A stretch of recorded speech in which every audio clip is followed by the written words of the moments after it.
think the way the mic is. I know some Japanese. Guys, how we doing? With a quick statement, and then we'll go to Yeah, questions. real quick. So I want to thank you guys because a bunch of you guys have kind of covered this. But I will say it can be frustrating and a little sad sometimes when you have non-media members, but they have some social media presence and they put something out that is not accurate, and then some national media don't read the transcript or don't watch the interview, and then they put something out there. Anybody that watched the entire interview or anybody read the whole transcript, I was actually complimenting the schools from a scheduling perspective. It's what we've been doing. Even in the question that was asked to me, that's what was said. So I know every fan base and different school is looking for a reason to get angry and get mad and get motivated or something, but that to me is disappointing when real media members grab a partial quote and use it out of context.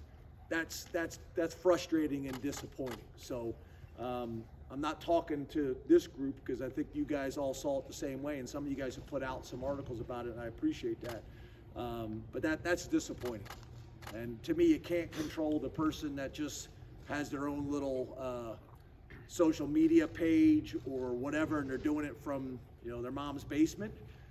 I can't really control that person, but it's disappointing when I think some respected national and other people put things out that are inaccurate and don't do the homework of actually watching the interview or reading the transcript. So that's it. Open up the questions. Questions?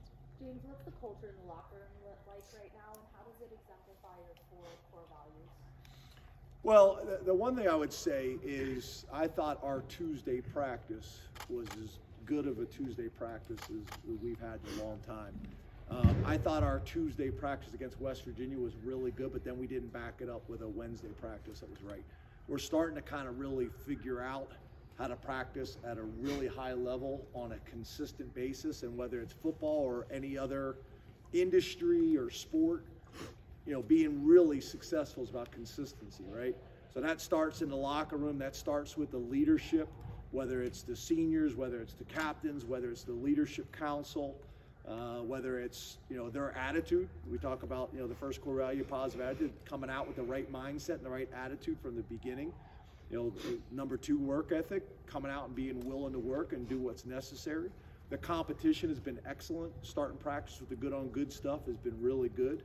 And then sacrifice, that's been something I think that's been really apparent, is guys sacrificing during the week so that they can be successful academically and so that they can be successful on Saturdays.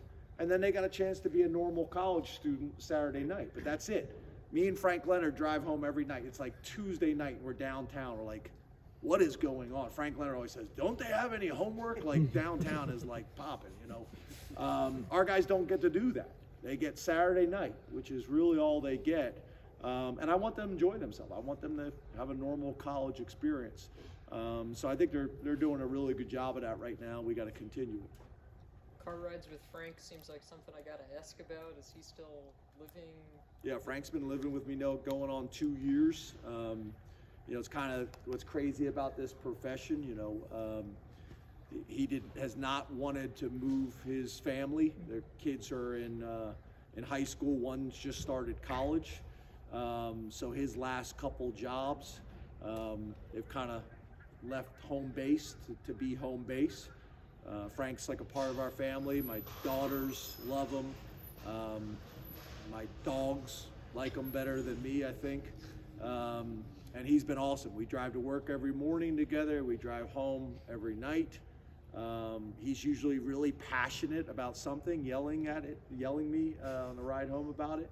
But he's been great. He's been a part of our family. He's done a great job, being a resource for our coaches and for the players.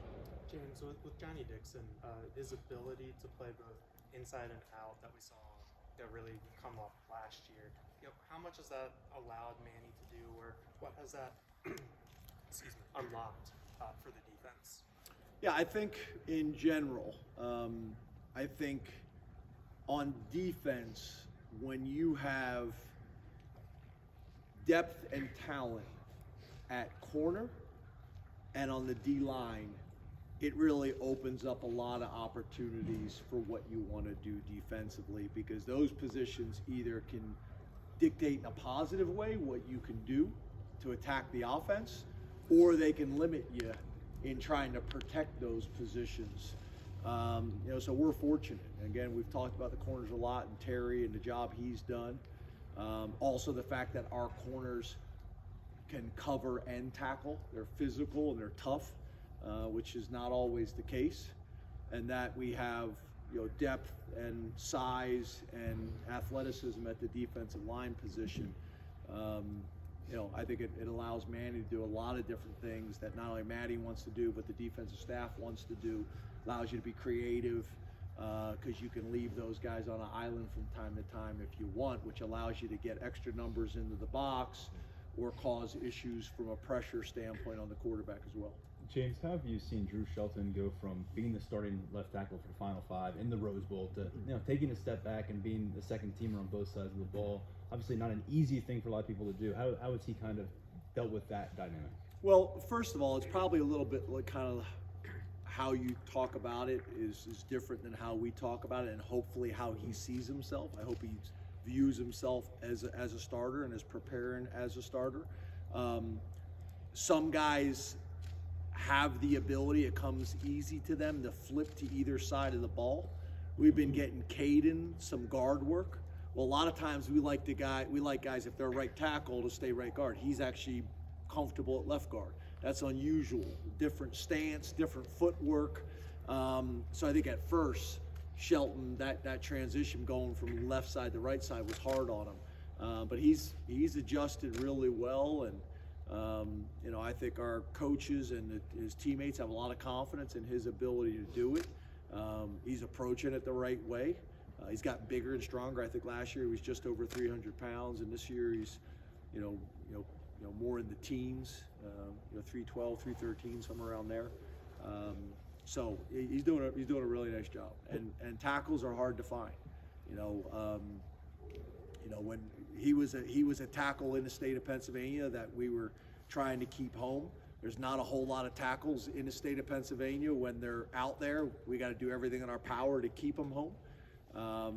There's a tremendous opportunity at offensive tackle here at Penn State. What was the motivation to get Caden some work at guard? I noticed that last week. I thought it was the first time I had personally seen that since his freshman year here, at least in our open looks. What's the motivation to do that here in year 5 with him? Yeah, again, it's just flexibility. Obviously, when we lost Landon, that changed some things for us. I think Caden's a guy that has the feet and athleticism to play tackle, but he's also got the size and the power to play guard. He's 330 pounds or somewhere around there. So he just creates flexibility. That's good for us, and I think it's going to be good for him long term as well. James, Mike Yursich said something last week about Nick and Katron trusting their instincts. What does that mean for a running back? Is that something that's just inherent in them, that they see things, or is it something they develop? Can you talk about that? I think for the most part, if you're a good one, you kind of have that. You either have that or you don't. And I think what Mike's talking about too is something that we have to be careful of as coaches is, sometimes, you can overcoach a running back. And I'm not saying we're doing that, but I think that's a little bit, what Mike's talking about is those guys, they have an uncanny way of kind of seeing and feeling things that the average human being can't. So allowing those guys to trust that, I think sometimes if you, as the offensive coordinator or running backs coach or the head coach, if you're kind of questioning a running back's decision, what you don't want is for him to second guess himself in the hole. Just do what comes natural to him. He's been doing it his whole life.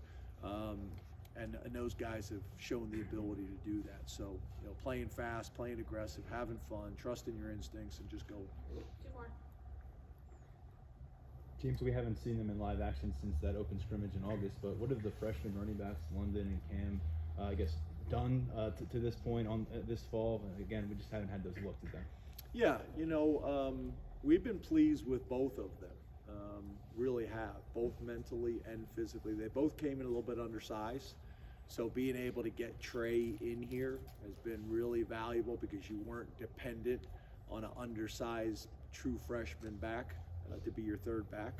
I think they both came in 170, 175, somewhere around there.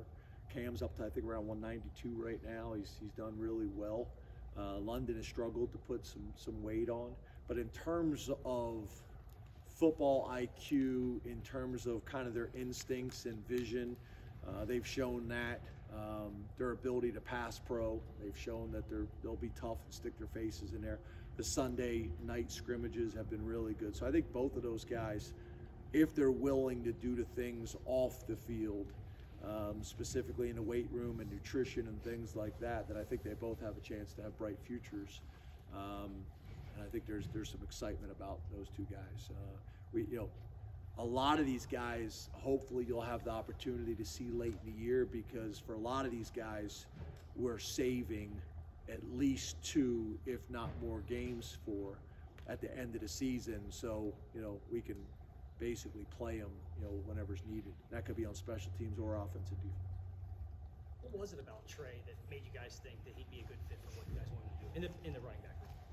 Well, I think first of all, we've been fortunate with a lot of the guys that we've recruited out of the transfer portal. They're guys that we knew a ton about already. Guys like Chop, who it came down to us in Maryland, and he out of high school he decided he wanted to stay home. So when he became available, we knew him, we knew his family, we knew his high school coach, so it made it easy. And obviously, with Trey, similar deal. We knew about Trey and we're tracking Trey for a long time. And when the opportunity came that he was available, and here you got a guy that's been productive in the Big Ten already, and he's from our state, and we know the type of kid he is, and we know the family. I think his mom went to Penn State, his grandfather went to Penn State. We know the high school program. We've just had a lot of success doing it that way. I'm not saying we won't go other places and to other schools where maybe we haven't had a previous relationship with the kid. But the guys that we've done that with, I think that's been really helpful for us and them. They kind of know what they're getting to. Thanks, Coach. Thanks, guys. Thank you.